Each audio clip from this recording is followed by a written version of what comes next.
Assalamualaikum warahmatullahi wabarakatuh. Apa khabar murid? Hari ini kita sambung lagi pembelajaran kita pendidikan kesihatan tahun 5, standard kandungan 1.1.1 dan 1.1.2. Okey, hari ini kita akan sambung tentang proses pembesaran janin. Minggu lepas kita dah belajar tentang organ reproduktif lelaki dan juga organ ataupun sistem reproduktif perempuan. Jadi hari ini muka surat 75 kita akan teruskan dengan tajuk ataupun pembelajaran tentang proses pembesaran janin. Okey, kita dah tahu sebelum ini bahawa sistem reproduktif lelaki akan menghasilkan sperma, manakala sistem reproduktif perempuan akan menghasilkan ovum. Jadi bagaimana rupa sperma dan ovum? Okey, kita lihat di sini. Okey.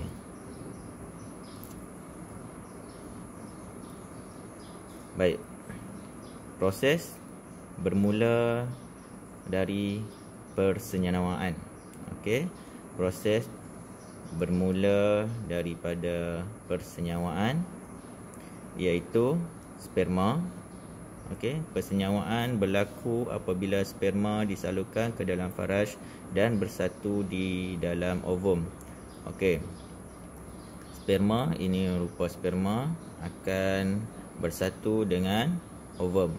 Okey, proses ini berlaku di mana?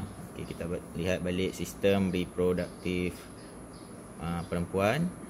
Okey, ovari merupakan tempat penghasilan ovum. Jadi apabila sampai masanya, okey, ovari akan membebaskan ovum dan ovum akan bergerak melalui tiub falopio. Okey, apabila berada di dalam tiub falopio ini dan jika berlaku penerimaan sperma, sperma akan berenang ataupun bergerak masuk melalui faraj terus ke uterus dan kemudian akan berenang mencari ovum, sama ada di tiub falopio kiri ataupun tiub falopio kanan dan kiri. Okey, jadi dia akan berenang mencari. Sekiranya bertemu dengan ovum di dalam tiub falopio, maka proses persenyawaan ini akan berlaku. Okey, proses persenyawaan ini akan berlaku di dalam tiub falopio. Kemudian apabila setelah persenyawaan berlaku, maka terus kepada langkah seterusnya, iaitu proses pembesaran janin. Okey, pencantuman sperma dan ovum akan menghasilkan satu sel. Okey, menghasilkan satu sel. Sel ini akan berganda menjadi dua. Okey, daripada satu dia akan menjadi dua. 2 akan menjadi 4, 8 dan seterusnya membentuk zygote. Okey. Zygote akan melekat di dinding uterus. Mana dia zygote? Ini zygote. Okey.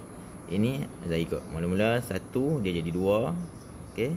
Kemudian 2 akan pecah jadi ni dia pecah jadi 2. 2 akan jadi 4. Maksudnya ini pun pecah, ini pun pecah jadi 4. 4 akan ganda lagi jadi 8 dan seterusnya gandaan dia. Okey, setiap satu yang kecil tu dia akan pecah lagi. Jadi banyaklah. Okey, sehingga kita namakan sebagai zygote. Ini bentuk zygote lah. Okey. Kemudian zygote akan membesar dan menjadi embrio. Okey, peringkat macam ni kita panggil dia embrio. Okey, tak kira lah. Kita tengok manusia lah kan. Manusia ini pembentukan awal. Okey, daripada zygote menjadi embrio. Ini placenta lah, dia akan melekat di dinding uterus. Okey, yang kita panggil tali pusat. Okey. Nampak macam ada ekor. Itu tulang belakang kita nanti ya. Okey, dia akan lama-lama dia akan memendek. Okey. Kemudian zygote tadi dia dah menjadi embrio, macam ni embrio.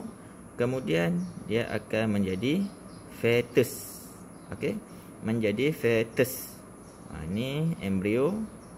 Kemudian jadi fetus. Okey. Fetus. Fetus ni maksudnya dia dah nampak rupa manusia tu dah ada dah. Okey, ada kakinya lengkap, tangan, kepala dan nampak bahagian. Okey, bahagian anggota bahagian badan. Okey, ni tali pusat, placenta kita, placenta. Okey, dah menjadi fetus. Okey, seterusnya. Seterusnya ni apa dia ni? Bayi. Okey. Fetus akan membesar di dalam uterus ibu selama lebih kurang 9 bulan sebelum dilahirkan.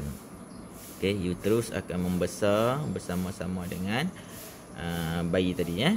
Okey, dia kata fetus akan membesar okey selama 9 bulan sebelum lahir menjadi bayi. Kita panggil dia bayi. Okey, dah lahir bayi kan.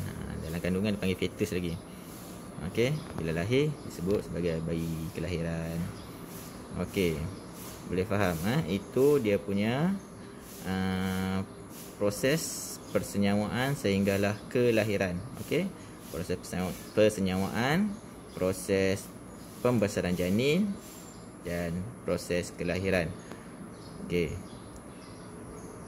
ini kita boleh rujuk daripada sumber www.myoclinic.org.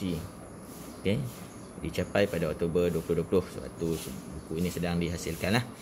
Okey, jadi lengkap sudah pembelajaran kita 1.1.1 dan 1.1.2, iaitu berkaitan dengan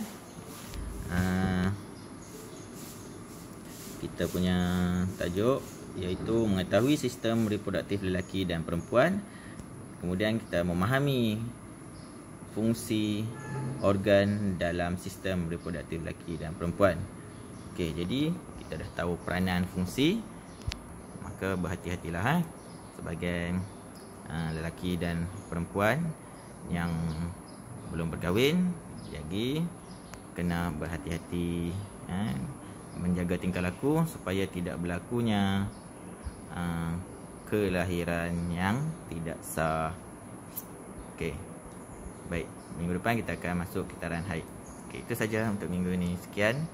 Nanti cikgu akan arahkan apa yang kamu perlu buat sebagai tugasan. Baik, sekian, terima kasih.